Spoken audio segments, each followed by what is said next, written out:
தீத்துவுக்கு பவுல் எழுதும்போது சொல்றாரு, குறைவுகளை நீ என்ன செய்யி, ஒழுங்குபடுத்து என்று சொல்லுகிறார். நம்முடைய வாழ்க்கை எடுத்து பாருங்களேன். இந்த அதிகாரத்தை நான் வாசிக்கும் பொழுது ஆவியானவர் என்னிடத்தில் பேசும்போது சொன்னார், குறைவுகளை ஒழுங்குபடுத்து அப்படின்னு சொன்னார். அப்போ நான் ஆண்டவர்கிட்ட கேட்டேன், எப்படி ஆண்டவரே அப்படின்னு சொல்லி கேட்கும்போது ஆண்டவர் ஒரு சில காரியங்களை சொன்னார். முதலாவது, என்னுடைய குறைவுகளை நான் ஒழுங்குபடுத்துகிறவனாய் காணப்பட வேண்டும். என்னிடத்தில் பார்த்தீங்கன்னா அநேக ஆயிரம் குறைகள் உண்டு. அந்த குறைவுகளை என்னால் முடிந்த வரைக்கும் ஒழுங்குபடுத்துகிறவனாய் இருக்க வேண்டும். அதனால தான் பவுல் தீத்துவுக்கு எழுதும்போது சொல்லுகிறார், குறைவுகளை ஒழுங்குபடுத்து என்று சொல்லுகிறார். இன்றைக்கு சபையில் எதை பற்றி பிரசங்கம் பண்ணுறாங்க? ஒரு விசுவாசி தவறு செய்து வந்தால் போதும், அந்த குறைகளையே சுட்டி காட்டி அந்த செய்தியை முடித்து விடுவார்கள். ஆனால் இந்த இடத்துல நம்ம பார்க்குறோம், பவுல் சொல்கிறாரு, குறைவுகளை ஒழுங்குபடுத்து, குறைவுகளை சரிப்படுத்து.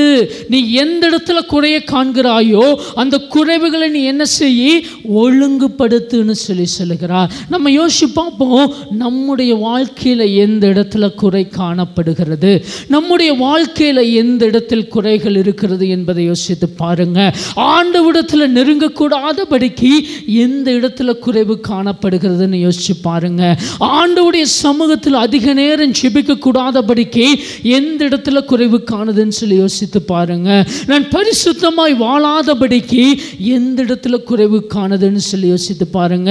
முதலாவது, நம்முடைய குறைவுகளை நாம் என்ன செய்ய வேண்டும், ஒழுங்குபடுத்துகிறவர்களாய் இருக்க வேண்டும். ஆகவே தான் வேதம் சொல்கிறது, தன்னைத்தான் நிதானித்து அறிகிறவன் நியாயம் தீர்க்கப்படான் என்று சொல்லப்பட்டிருக்கிறது.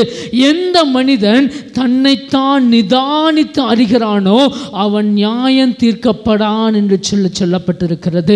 நம்முடைய வாழ்க்கையை எடுத்து பாருங்களேன், நம்மிடத்தில் எந்த இடத்தில் குறைவு காணப்படுகிறது என்று சொல்லி யோசித்து பாருங்க. ஒரு முறை நான் ஒரு சபைக்கு அழைக்கப்பட்டிருந்தேன். அந்த சபையில் நான் போய் பிரசங்கம் பண்ணுவதற்காக அழைக்கப்பட்டிருந்தேன். அந்த சபைக்கு உள்ளே போய் உட்கார்ந்திருக்கும் பொழுதே ஆண்டவர் எனக்கு தரிசனத்தை காட்டினார். நான் போய் பிரசங்கம் பண்ணதுக்காக அழைக்கப்பட்டேன். போய் பின்னாடி மூலையில் உட்கார்ந்து இருந்த பொழுது ஆண்டவர் எனக்கு ஒரு தரிசனத்தை காண்பித்தா, என் மகனே, இந்த சபை நீ நினைக்கிறாய், இந்த சபை நல்ல சபைன்னு நீ நினைத்து கொண்டிருக்கிற, இந்த சபை எப்படிப்பட்டதா இருக்கிறது என்று நான் உனக்கு காண்பிக்கிறேன் என்று சொல்லி ஆண்டவர் காண்பித்தா.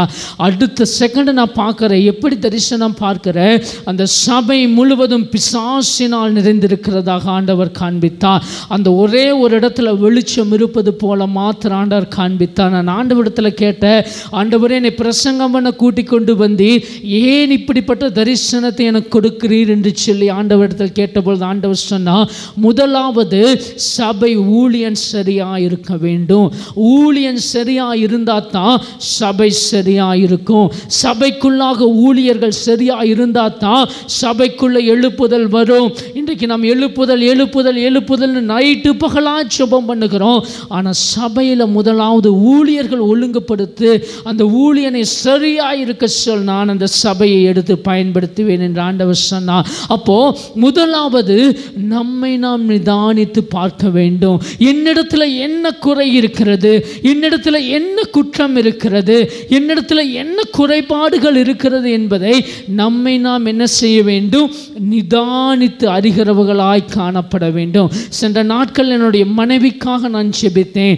ஆண்டவரே, என் மனைவிக்கு அடிக்கடி பிசாசு போராட்டமாக இருக்குது ஆண்டவரே அப்படின்னு சொல்லி ஜெபித்த பொழுது ஆண்டவர் சொன்னார், கட்டுகளை உடைத்து ஜெபம் பண்ண அப்படின்னு சொன்னார். கட்டுகளை உடைத்து ஜெபம் பண்ண அது 27 கட்டுகளில் இருந்து ஆண்டவர் விடுதலை கொடுத்தார். அப்போது அந்த கட்டுகளை உடைக்கும் பொழுது தான் எனக்கே நிறைய விஷயங்களை கற்றுக்கொண்டேன். பெருமை என்று சொல்லுகிறோம், நம்மை நாமே பெரியதாக கட்டுக்கிறோம், அது ஒரு கட்டு. பொறாமை, மற்றவர்களை பொறாமைப்படுகிறோம், அது ஒரு கட்டு. இப்படி அநேக காரியங்களை ஆண்டவர் எனக்கு காண்பித்தார். சபைக்காக நாங்கள் ஜெபிக்கும் பொழுது சபை குறித்து ஆண்டவர் காண்பித்தார். சபை பரிசுத்தமாக இருக்கணும், சபைக்குள்ள பரிசுத்தம் நிறைஞ்சிருக்கணும், சபைக்குள்ள ஜெபம் மாத்திரம்தான் இருக்கணும், சபைக்கு வந்தால் தூங்கி விலகக்கூடாது, சபையில் வந்து ஆண்டவரை மாத்திரம் ஆராதித்து கொண்டு இருக்க வேண்டும், சபைக்குள்ள வந்தால் சும்மா அந்த பக்கம் இந்த பக்கம் திரும்பி பேசிட்டு இருக்கக்கூடாது, காரணம் இது பரிசுத்த ஸ்தலம் என்று சொல்லி ஆண்டவர் அநேக காரியங்களை காண்பித்தார். அப்போ நம்மை நாமே என்ன செய்ய வேண்டும், நிதானித்து அறிகிறவர்களாய் காணப்பட வேண்டும். அதனால தான் தீத்துவுக்கு எழுதும்போது சொல்லுகிறார், முதலாவது குறைவுகளை ஒழுங்குபடுத்து, முதலாவது உன்னிடத்தில் இருக்கிற குறைவுகளை ஒழுங்குபடுத்துன்னு சொல்லி காட்டுகிறார். சரி, எப்படிப்பட்ட குறைவுகளை நான் ஒழுங்குபடுத்த வேண்டும்? எபேசியர் 5ஆம் அதிகாரம் 33வது வசனம். எபேசியர் 5:33.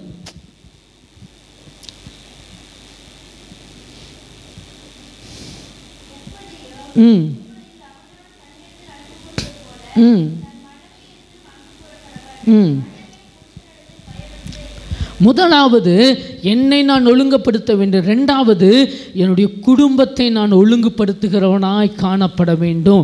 என்னுடைய குடும்பத்தை நான் என்ன செய்ய வேண்டும்? ஒழுங்குபடுத்துகிறவனாய் காணப்படும். அந்த வார்த்தை சொல்லுது பாருங்களே, அவன் தன் தன் மனைவியிடத்தில் அன்பு கூற கடவன். மனைவியை நேசிங்க. மனைவிகளே உங்கள் புருஷரிடத்தில் எப்படி இருங்க? பயபக்தியாக இருங்கள் என்று சொல்லப்பட்டிருக்கிறது.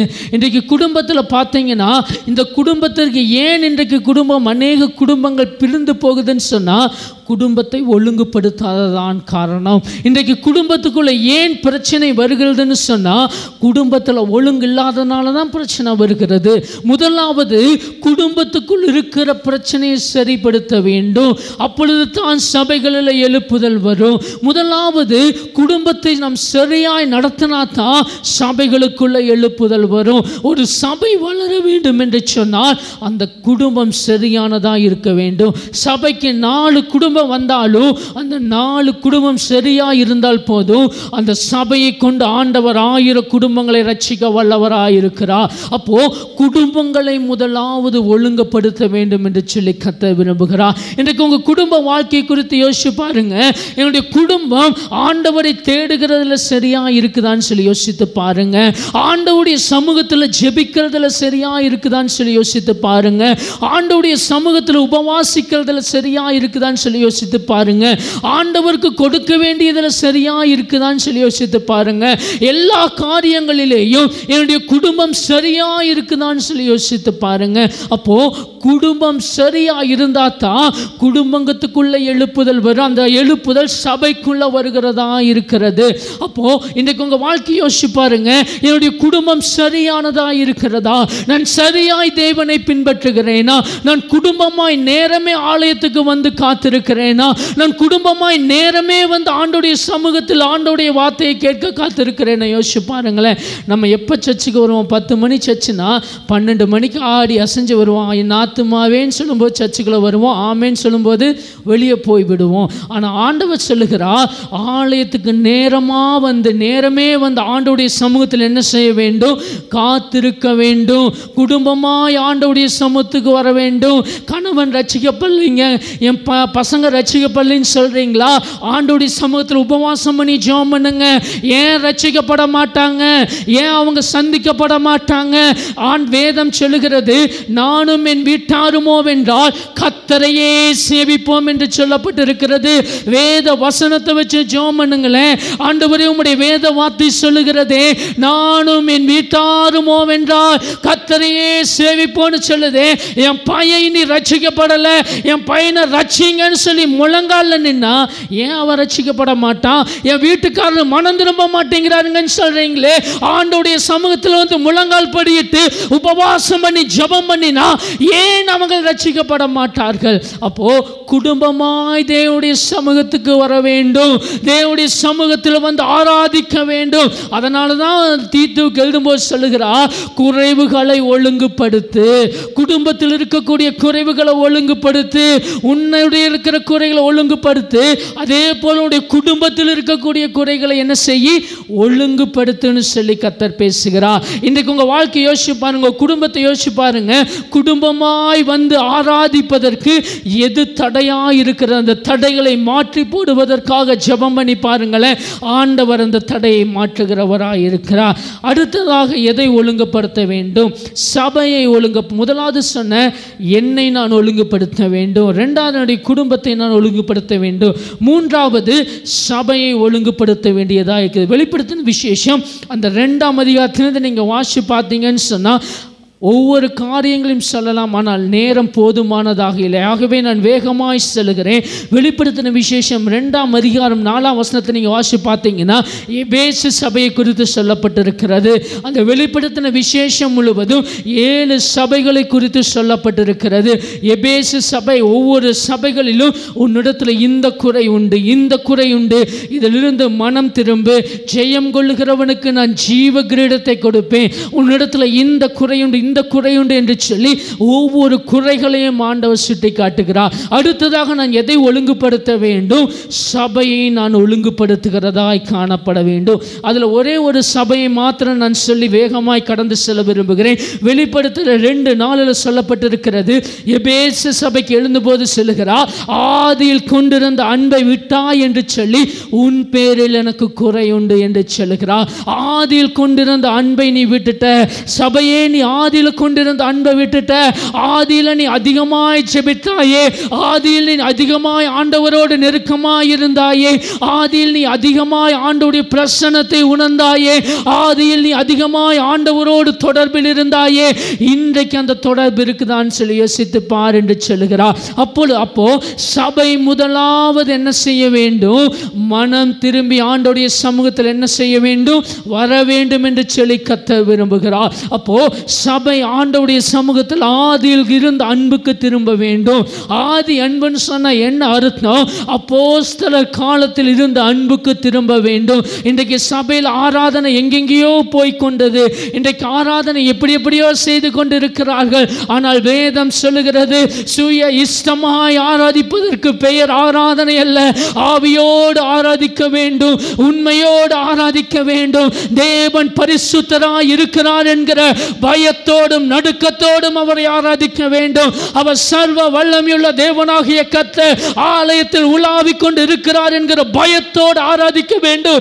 ஏதோ ஆராதனை செய்கிறோம், ஏதோ ஆராதிக்கிறோம், ஏதோ பிரசங்கம் பண்ணுகிறோம், ஏதோ பேசிட்டு போகிறோம் என்பது அல்ல. சபைக்குள் வரும் பொழுது பயத்தோடு நடுக்கத்தோடு ஆண்டவருடைய பாதத்தில் விழுந்து அவரை பணிந்து தொழுக வேண்டும் என்று சொல்லி கர்த்தர் விரும்புகிறார். ஆகவே தான் ஆண்டவர் சொல்லும் போது சொன்னார், பரிசுத்த அலங்காரத்துடனே கர்த்தரை தொழுது கொள்ளுங்கள். தேவனை தொழுது கொள்ளுகிறவர்கள் ஆவியோடும் உண்மையோடும் அவரை தொழுது கொள்ளுங்கள் என்று சொன்னார். நான் ஆண்டவரை எப்படி ஆராதிக்க வேண்டும்? ஆவியோடும் உண்மையோடும், ஆவியில நிரம்பி அபிஷேகத்தில் நிரம்பி, எனக்கு ஆண்டவர் என்னென்ன கிருபைகள் கொடுத்திருக்கிறாரோ, என்னென்ன அபிஷேகம் எனக்குள் இருக்கிறதோ, எல்லா அபிஷேகத்திலும் நிறைந்து தேவனை உண்மையாய் ஆராதிக்க வேண்டும் என்று சொல்லி கர்த்தர் விரும்புகிறார். இன்றைக்கு டான்ஸ் பாட்டுன்னு சொல்லி எப்படியோ ஆராதனை போய்கொண்டிருக்கிறது. அந்த ஆராதனை கர்த்தர் விரும்பவில்லை. மாறாக ஆண்டவர் விரும்புகிற ஆராதனை பரிசுத்தமாக்குகிற ஆராதனை. ஆண்டவர் விரும்புகிற ஆராதனை பரிசுத்த ஜீவியத்தில் ஆராதனை. ஆண்டவர் விரும்புகிற ஆராதனை பரிசுத்த உள்ளத்தோடு ஆராதிக்கிற ஆராதனை. இன்றைக்கு யோசிச்சு பாருங்க, எத்தனை பேர் பரிசுத்தத்தோடு தேவன் ஆராதிக்க வர்றீங்கன்னு யோசிச்சு பாருங்களேன். எத்தனை பேர் பரிசுத்தத்தோடு அவரை ஆராதிக்க வர்றீங்க? இருதயத்தில் பார்த்தா தான் தெரியும். ஒவ்வொருடைய இருதயத்தில் பார்த்தா தெரியும். கசப்புகள், கோபங்கள், வெறுப்புகள், எரிச்சல்கள், வைராகியங்களை வைத்துக்கொண்டு ஆலயத்திற்கு வந்து ஆண்டவரே உம்மை நான் ஆராதிக்கிறேன் என்று சொன்னா உங்க ஆராதனையில் தேவன் பிரியப்படுவாரா? யோசிச்சு பாருங்க. முதலாவது நான் ஆண்டவரை ஆராதிக்க வந்தா நான் முதலாவது பரிசுத்தமாக்கப்பட வேண்டும். நான் இயேசுவின் இரத்தத்தினால் கழுவப்பட வேண்டும். இயேசுவின் இரத்தத்தினால் கழுவப்பட்டவனா ஆலயத்திற்குள் வந்து தேவ சமூகத்தில் பயத்தோடும் நடுக்கத்தோடு நின்று ஆண்டவரே நீர் இறங்கி வாரும், பரிசுத்தரே இறங்கி வாரும், நான் உம்மை ஆராதிக்கிறேன்னு சொல்லும் பொழுது ஆண்டவர் அந்த இடத்தில் இறங்கி வருகிறவரா இருக்கிறார். ஆண்டவருடைய மகிமை அந்த இடத்தில் இறங்கி வருகிறதா இருக்கிறது. நீங்க துக்கத்தோடு வந்தா, நீங்க கண்ணீரோடு இந்த இடத்திற்கு வந்து ஆண்டவரேன்னு சொல்லி கூப்பிடும் பொழுது ஆண்டவர் உடனே இறங்கி வருகிறவரா இருக்கிறார். ஆகவே தான் வேதம் சொல்லுகிறது, அவர் பாவத்தை பாராத சுத்த கண்ணு, அவர் அண்ட சராசரங்களையும் படைத்தவர், அவர் எல்லாவற்றையும் ஆளுகை செய்கிறவர், அவர் பரிசுத்தம் உள்ள தேவன். அவரை ஆராதிக்கிறவர்கள் பரிசுத்தத்தோடு ஆராதிக்க வேண்டும் என்று சொல்லி கர்த்தர் விரும்புகிறார். பூமி எங்கும் பிதாவை தொழுது கொள்ளக்கூடிய நாட்கள் இதோ வெகு சமீபமாய் இருக்கிறது. ஆகவே சபையே விழித்துக்கொள், விழித்துக்கொள், விழித்துக்கொள். இது எழும்புகிற நேரம், இது பிரகாசிக்கிற நேரம், இது இயேசுவுக்காய் எழும்புகிற நேரம், இயேசுவுக்காய் பிரகாசிக்கிற நேரம். உன்னை கொண்டு நான் அநேகரை ரட்சிப்பேன் என்று கர்த்தர் சொல்லுகிறார். அப்போ ஆண்டவருடைய சமூகத்தில் நம் சபையை ஒழுங்குபடுத்துகிறவர்களாய் காணப்பட வேண்டும். சபையில் எல்லா காரியங்களிலும் ஒழுங்குபடுத்துகிறவர்களாய் காணப்பட வேண்டும். எல்லா காரியங்களை விட்டு மனம் திரும்பி ஆண்டவருடைய சமூகத்தில் வந்து நிற்கிறவர்களாய் காணப்பட வேண்டும் என்று சொல்லி கர்த்தர் விரும்புகிறார். அப்போ சபையை ஒழுங்குபடுத்து என்று சொல்லி கர்த்தர் பேசுகிறார். அப்போ சபையை முதலாவது நான் சொன்னேன், என்னை நான் ஒழுங்குபடுத்த வேண்டும். ரெண்டாவது, என்னுடைய குடும்பத்தை ஒழுங்குபடுத்த வேண்டும். அடுத்ததாக என்னுடைய சபையை ஒழுங்குபடுத்த வேண்டும். அடுத்ததாக நான் என்ன செய்ய வேண்டும்? கொலேசியர் 2:23 கொலேசியர் 2:23 யாராவது ஒரு வாசிக்கலாமா?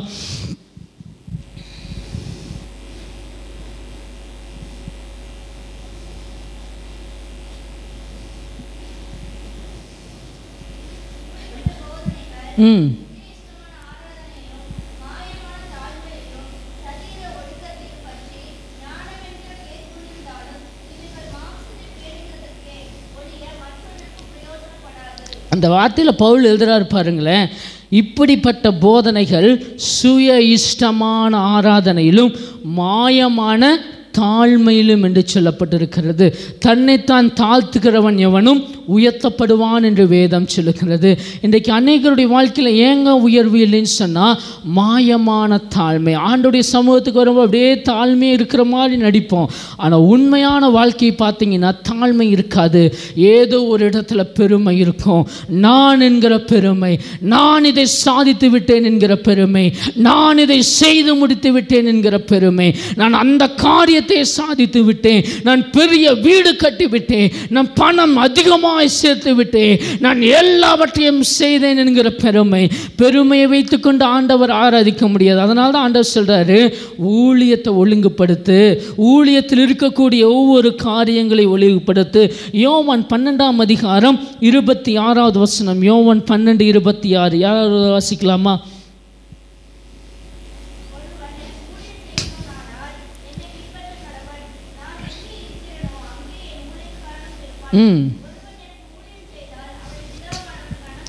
அந்த வார்த்தை சொல்லுது, ஒருவன் எனக்கு ஊழியம் செய்தால் அவனை பிதாவானவர் கனப்படுத்துவார் என்று சொல்லப்பட்டிருக்கிற அந்த வார்த்தை சொல்லுது. கடைசி வார்த்தை பாருங்களேன், ஒருவன் எனக்கு ஊழியம் செய்தால் பிதாவானவர் அவனை கனப்படுத்துவார். ஒரு மனிதன் தேவனுக்கு ஊழியம் செய்தால் எப்படி ஊழியம் செய்ய வேண்டும்?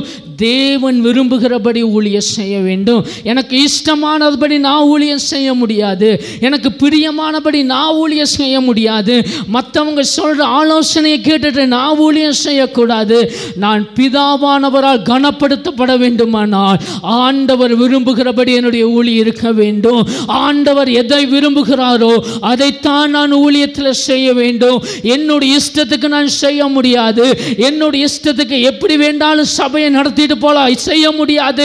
இயேசுவுக்கு எது பிரியம், இயேசு எது விரும்புகிறார், இயேசு எதை செய்ய சித்தமாயிருக்கிறார், இயேசு என்ன காரியத்தை செய்ய சித்தமாயிருக்கிறார், இயேசு எப்படி கிரியை செய்ய சித்தமாயிருக்கிறார், இயேசு எங்கிருந்தா வாசம் பண்ணுவார், இயேசுவுக்கு எப்படிப்பட்டவனாய் நான் இருக்க வேண்டும் சொல்லி ஆண்டவர் விரும்புகிறபடியாக நான் மாறினால்தான் நான் ஊழியம் செய்ய முடியும். அதனால தான் அந்த வார்த்தை சொல்லுது, ஒருவன் எனக்கு ஊழியம் செய்தால் பிதாவானவர் அவனை கனப்படுத்துவார். நான் ஆண்டவருக்கு உண்மையாய் ஊழியம் செய்தால் மனுஷருக்கு வரும் புகழே அவனுக்கு சோதனை. இன்றைக்கு அநேகர் புகழுக்காக ஊழியம் செய்கிறார்கள், அநேகர் பேருக்காக ஊழியம் செய்கிறார்கள், அநேகர் பெருமைக்காக ஊழியம் செய்கிறார்கள். ஆனால் வேதம் சொல்லுகிறது, ஒருவன் எனக்கு ஊழியம் செய்தால், இயேசுவுக்கு எவன் ஊழியம் செய்கிறானோ அவனை பிதாவானவர் கனப்படுத்துகிறவராயிருக்கிறார். ஆகவே அந்த வார்த்தை சொல்லுது, ஒருவன் எனக்கு ஊழியம் செய்தால் அவனை பிதாவானவர் கனப்படுத்துவார். ஆகவே இயேசுவுக்காக ஊழியம் செய்ய வேண்டும். ஊழியத்தில் எந்த இடத்துல தடுமாற்றம் இருக்கிறது? ஏன் ஜனங்கள் ரட்சிக்கப்படாமல் இருக்கிறார்கள்? ஏன் ஜனங்கள் சபைக்கு வராமல் இருக்கிறார்கள்? ஒவ்வொரு நாளும் ஊழியக்காரன் ஆண்டவருடைய சமூகத்தில் அமர்ந்து காத்திருந்து ஜெபிக்க பிரசங்கிக்க வேண்டும். ஒரு பிரசங்கம் எடுக்கிறேன்னு சொன்னா ஏதோ வந்து ஸ்டேஜில் நின்று பண்ணுவதில்ல பிரசங்கம். ஆண்டவருடைய சமூகத்தில் காத்திருந்து ஆண்டவருடைய வார்த்தையை கொண்டு வந்து ஆண்டவர் என்ன பேசுகிறாரோ அந்த வார்த்தையை தான் சபையில் பிரசங்கிக்க வேண்டும். நான் இந்த வார்த்தையை ஆண்டவர் எனக்கு எப்ப கொடுத்தா தெரியுமா? ஒரு வாரத்துக்கு முன்னாடி கொடுத்தா. தீத்துவை குறித்து பிரசங்கம் பண்ணு சொல்லும்போது நான் சொன்னேன், ஆண்டவரை எனக்கு ஒண்ணுமே தெரியாது, நீங்க சொல்லி கொடுங்கன்னு சொல்லும்போது ஆண்டவர் சொன்னா, ஒரு வாரம் என்னுடைய சமூகத்தில் காத்திரு, நான் உன்னோடு பேசுவேன் என்று சொன்னபோது நான் ஆண்டவரிடத்தில் காத்திருந்தேன். ஒரு வாரமாக இந்த செய்தியை நான் ப்ரிப்பேர் பண்ணுகிறேன். அது மாத்திரமல்ல, ஆண்டவருடைய சமூகத்தில் முழங்கால் படியிட்டு ஒவ்வொரு நாளும் செபிக்கிறேன். ஆண்டவரே இந்த வார்த்தையை சொன்னீரே, ஆண்டவரே இந்த வார்த்தையை நான் பிரசங்கம் பண்ணுகிறேன். ஒவ்வொருவருக்குள்ளும் இந்த வார்த்தை உள்ளே கிரியை செய்ய வேண்டும். எம்மாவோ சீடரோடு கூட நடந்து போகும் பொழுது அவருடைய இருதயம் எப்படி அக்னியினால் கொழுந்து விட்டு எரிந்ததோ, இந்த வார்த்தையை கேட்கிற ஒவ்வொரு இருதயமும் அக்னியினால் கொழுந்து விட்டு எரிய வேண்டும் என்று சொல்லி ஆண்டவருடைய சமூகத்தில் ஜெபித்து வந்து நிற்கிறேன். ஆகவே தான் ஆண்டவர் பயன்படுத்துகிறார். இன்றைக்கு ஊழியக்காரங்க எவ்வளவு நேரம் பிரசங்கம் பண்ணுகிறார்கள் என்பது முக்கியமல்ல.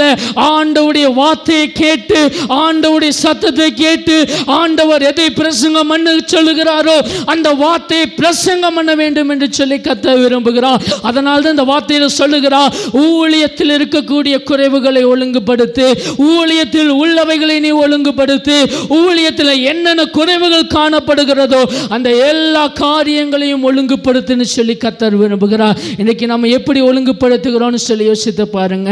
மதிப்புக்குரிய தேவ மனிதர் டிஜிஎஸ் தினகரன் அவருடைய வாழ்க்கை நீங்க வாட்சி பார்த்தீங்கன்னு சொன்னா 5 நிமிடம் அவர் பிரசங்கம் பண்ணுவாராம். 5 நிமிடம் ஆரம்ப காலகட்டத்தில். அந்த 5 நிமிடம் பிரசங்கம் பண்ணுவதற்கு ஒரு வாரம் ஆண்டவருடைய சமூகத்தில் போய் ஜெபித்து வருவாராம். அவர் ஜெபித்துட்டு ஸ்டேஜில் வந்து நின்று பிரசங்கம் பண்ண ஆரம்பித்தா போதும், அந்த இடத்துல இருக்கிற எந்த காரு நகராது, அந்த இடத்துல இருக்கிற எந்த வண்டியுமே நகராது. அவர் பிரசங்கம் பண்ண ஆரம்பித்தா போதும் ஜனங்கள் அப்படியே கூட்டம் கூட்டமாய் வருவார்கள். ஏன் டிஜிஎஸ் தினகரன் ஐயாவை மாத்திரம் ஆண்டவர் அப்படி பயன்படுத்தினா தெரியுமா? ஒரே ஒரு காரியம், டிஜிஎஸ் தினகரன் ஆண்டவருடைய சமூகத்தில் மணிக்கணக்காய் காத்திருந்த தேவ மனிதர். இன்றைக்கு அவரை போல ஊழியம் செய்வதற்கு ஆள் கிடையாது. உங்களுக்கு தெரியுமா? டிஜிஎஸ் தினகரன் ஐயா மாத்திரம்தான் இந்த உலகத்தில் இருக்கிற எல்லா நாடுகளிலும் போய் ஊழியம் செய்திருக்கிறார். இப்போது இருக்கிற ஊழியக்காரர்களை விட டிஜிஎஸ் தினகரன் செல்லாத நாடுகளே கிடையாது. யாராவது தமிழ் மக்கள் இருந்தால் தான் போய் ஊழியம் செய்வாங்க, இல்லாட்டி ஊழியம் செய்ய முடியாது. ஆனால் டிஜிஎஸ் தினகரனை மட்டும்தான் ஆண்டவர் உலக நாடுகள் எங்கும் கொண்டு போய் ஊழியத்தில் பயன்படுத்தினார். ஏன் தெரியுமா? ஒரே ஒரு காரணம், ஆண்டவருடைய சமூகத்தில் ஜெபித்த ஜெபம், ஆண்டவருடைய சமூகத்தில் வடித்த கண்ணீர், ஆண்டவருடைய சமூகத்தில் கதறின கதறல், ஆண்டவருடைய சமூகத்தில் திறப்பில் நின்றதால் தான் டிஜிஎஸ் தினகரனை கத்தர் பயன்படுத்தினார். இன்றைக்கு சபை ஊழியர்கள் எவ்வளவு நேரம் நீங்க சபைக்காக ஜெபம் பண்ணுறீங்க, எவ்வளவு நேரம் சபைக்காக முழங்கால் படியிடுறீங்க, எவ்வளவு நேரம் சபைக்கு விரோதமாய் போராடுகிற ஆவிகளை கட்டி ஜெபம் பண்றீங்க, எவ்வளவு நேரம் சபைக்குள்ள கிரியை செய்கிற ஆவிகளை கட்டி ஜெபம் பண்றீங்க? யோசித்து பாருங்க. அப்போ சபை ஊழியர்களை நம்ம என்ன செய்ய வேண்டும்? ஒழுங்குபடுத்த வேண்டும் என்று சொல்லி விரும்புகிறார். ஆகவே தான் கொலேசியர் 4:17 இப்படியாய் சொல்லப்பட்டிருக்கிறது, கர்த்தரிடத்தில் பெற்ற ஊழியத்தை நிறைவேற்றும்படி கவனமாயிருங்கள் என்று சொல்லப்பட்டிருக்கிறது. கர்த்தருடைய இடத்திலிருந்து நீங்க என்ன ஊழியத்தை பெற்றீங்களோ அந்த ஊழியத்தை நிறைவேற்றும்படி கவனமாயிருங்கள் என்று அந்த வேத வார்த்தை சொல்லுகிறது. அப்போ கவனமாய் ஊழியம் செய்ய வேண்டும். ஏதோ வேலையிலேன்னு ஊழியத்துக்கு வந்தங்க, ஏதோ சமயமில்லேன்ட்டு ஊழியத்துக்கு வந்தங்க என்பது அல்ல. ஊழியம் என்பது அழைப்பும் தரிசனமும் அபிஷேகமும் ஆண்டவருடைய தெரிந்து கொள்ளுதலும் இருந்தா ஊழியம் செய்யலாம், இல்லாட்டி ஊழியமே செய்ய வேண்டாம், அமைதியாக இருந்து விட்டு போகலாம். ஆண்டவர் உங்களுக்கு சின்ன ஊழியம் கொடுக்கிறாரா, அந்த சின்ன ஊழியத்தில் உண்மையாயிருங்க. ஆண்டவர் உங்களுக்கு சபையில் சின்ன வேலையை கொடுக்கிறாரா, அந்த சின்ன வேலையில் உண்மையாயிருங்க. உண்மையுள்ள மனிதனை கர்த்தர் பரிபூரண ஆசீர்வாதங்களினால் நிரப்புகிறவராயிருக்கிறார். அப்போ ஊழியத்தில் குறைவுகளை நாம் என்ன செய்ய வேண்டும்? ஒழுங்குபடுத்த ஒழுங்குபடுத்துகிறவர்களாய் காணப்பட வேண்டும். முதலாவது நான் சொன்னேன், என்னை நான் ஒழுங்குபடுத்த வேண்டும். ரெண்டாவது குடும்பத்தை ஒழுங்குபடுத்த வேண்டும். அடுத்தது சபையை நான் ஒழுங்குபடுத்த வேண்டும். அதுக்கடுத்தது ஊழியத்தை நான் என்ன செய்ய வேண்டும்? ஒழுங்குபடுத்த வேண்டும். சரி, இதெல்லாம் ஒழுங்குபடுத்திட்டு அடுத்தது நான் என்ன செய்ய வேண்டும்? தீத்து 1:5 யாராவது ஒரு வாசிக்கலாமா?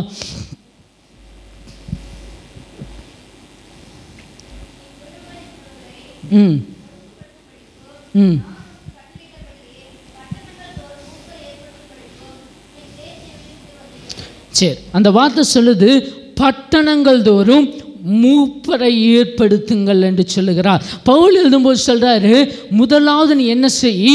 குறைவுகளை ஒழுங்குபடுத்து. ரெண்டாவது எப்படிப்பட்டவங்களை என்ன செய்? மூப்பர்களை என்ன செய்? ஏற்படுத்துன்னு சொல்லுகிறார்.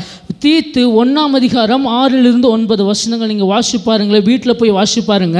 அதில் மூப்பர்கள் எப்படிப்பட்டவர்களாக இருக்க வேண்டும் என்று சொல்லப்பட்டிருக்கிறது.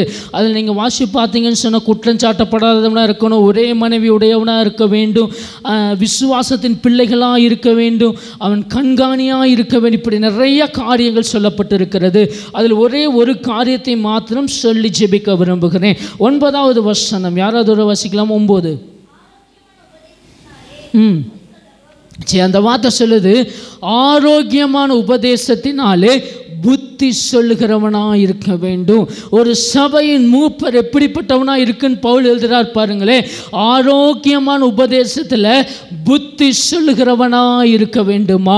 ஆரோக்கியமான உபதேசமாக இருக்க வேண்டுமா? புத்தி சொல்லுகிறவனாக இருக்க வேண்டுமா? ஒரு சபையின் மூப்பர் எப்படிப்பட்டவராக இருக்க வேண்டும்? ஆரோக்கியமான உபதேசத்தை பிரசங்கிக்கிறவனாக இருக்க வேண்டும். ஒரு சபை மூப்பர் எப்படிப்பட்டவர்களாக இருக்க வேண்டும்?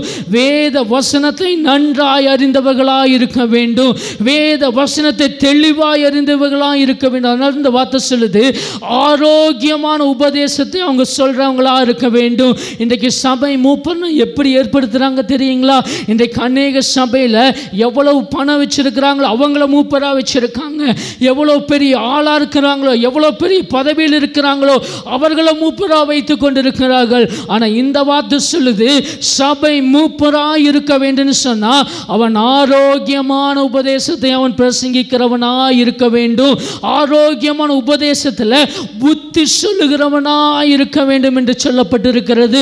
ஒரு சபை மூப்பருக்கு இருக்க வேண்டிய தகுதி என்ன? வேத வசனத்தை தெளிவாய் தெரிந்தவர்களாய் இருக்க வேண்டும். வேத வசனத்தை தெளிவாய் புரிந்தவர்களாய் இருக்க வேண்டும். சபைகளுக்குள்ள ஒரு பிரச்சனை வருதுன்னு சொன்னா அந்த பிரச்சனையை வேத வசனத்தை கொண்டு தீர்க்கிறவர்களாய் இருக்க வேண்டும். சபைக்குள்ள ஒரு போராட்டம் வருது, ஒரு சண்டை வருதுன்னு சொன்னா அந்த சண்டை போட்டு தீர்க்கிறவனாய் அல்ல, வேத வசனத்தை கொண்டு தீர்க்கிறவனாய் இருக்க வேண்டும். வேத வசனம் இப்படி சொல்லுகிறது என்று சொல்லி போதகருக்கு ஆலோசனை சொல்லுகிறவர்களாய் இருக்க வேண்டும். அப்படிப்பட்டவனை நீ சபையில் மூப்பராய் ஏற்படுத்துன்னு சொல்லி தீத்துவுக்கு எழுதுகிறார். இன்றைக்கு நான் யோசிச்சு பாருங்க, இன்றைக்கு சபை மூப்பராய் இருக்கிறோமா? இருந்தால் வேத வசனத்தில் சரியாய் நிற்கிறோமா? எல்லா காரியங்களிலும் சரியாய் இருக்கிறோமா என்று யோசித்து பாருங்க. ஆண்டவர் உள்ளத்தில் ஏவுகிறபடியால் சொல்லுகிறேன், நீங்கள் சபை மூப்பராய் இருந்தால் பொறாமை உங்களிடத்தில் வந்துவிடக் கூடாது, பெருமை உங்களிடத்தில் வந்துவிடக் கூடாது, இச்சை உங்களிடத்தில் வந்துவிடக் கூடாது, ஒரு காரியத்தை பார்த்து இச்சித்து விடக்கூடாது, ஒரு காரியத்தை பார்த்து ஆசைப்பட்டு விடக்கூடாது. உங்களுடைய நோக்கம் இயேசுவுக்காக, தேவனுடைய வசனத்துக்காக நான் நிற்கிறேன்.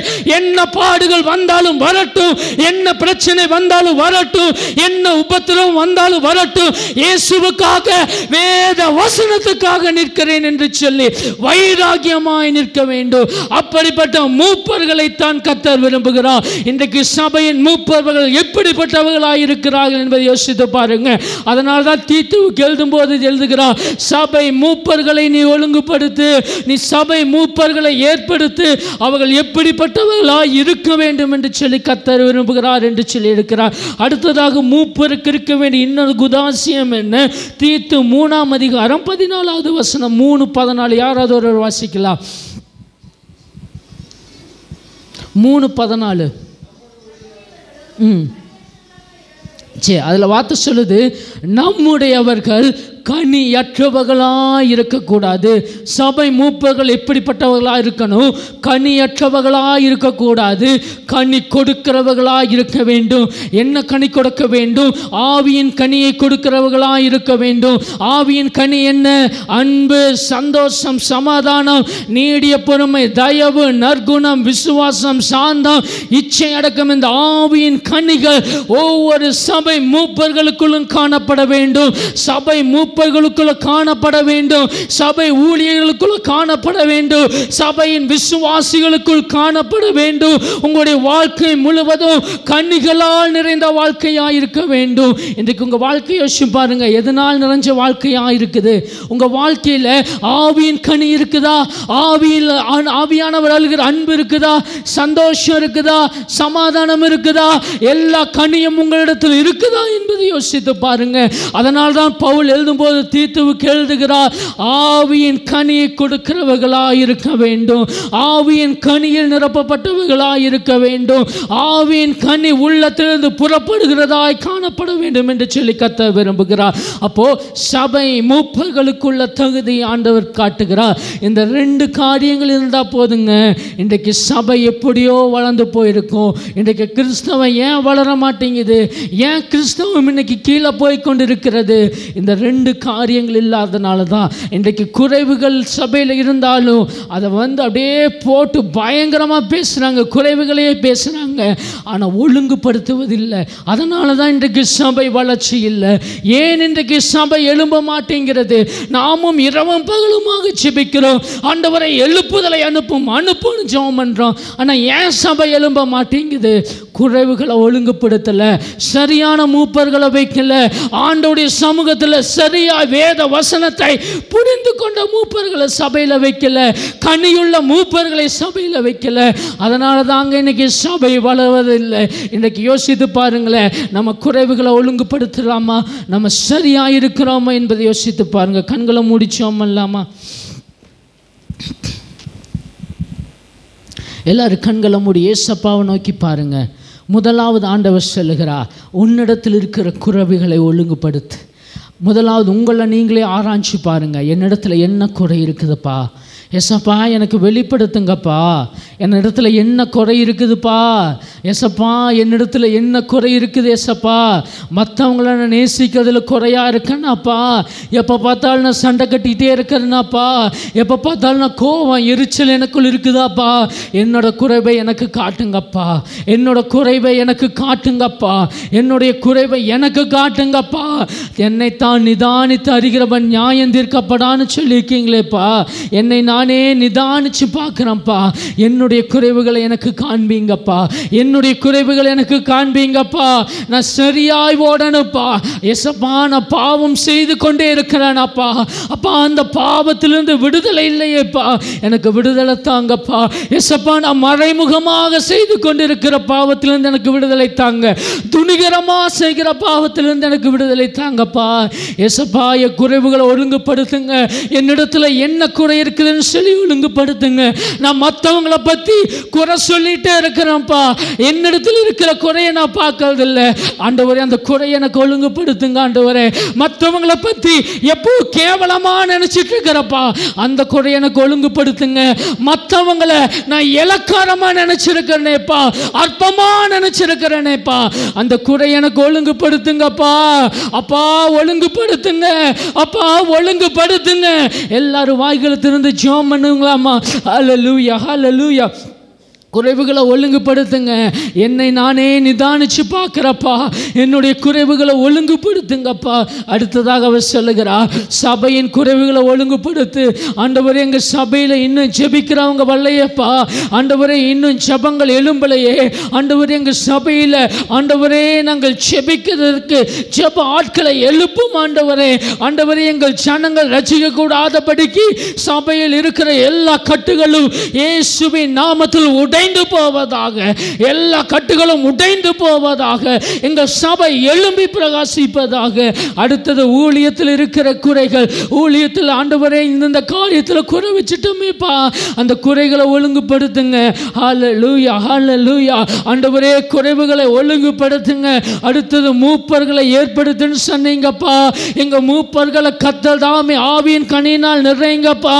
ஆண்டவரே வசனத்தினால் நிறைங்க, வசனத்தின் ஆவி தங்கி இருக்கும்படி ஜெபிக்கிறோம். ஆண்டவரே இந்த நாளிலும் இந்த ஆராதனைக்கு வந்திருக்கிற ஒவ்வொருவருக்காக ஜெபிக்கிறோம். ஆவியானவரே நீர் இன்றைக்கு ஒவ்வொருவரோடும் பேசியிருக்கிறீர், ஒவ்வொருவரோடு இடைப்பட்டு இருக்கிறீர். அந்த அன்புக்காக உமக்கு நன்றி சொல்லி ஜெபிக்கிற ஆண்டவரே, நீரே பெரிய காரியங்களை செய்யும், நீரே கிரியை செய்யும். நீர் அப்படி செய்து விட்டதற்கு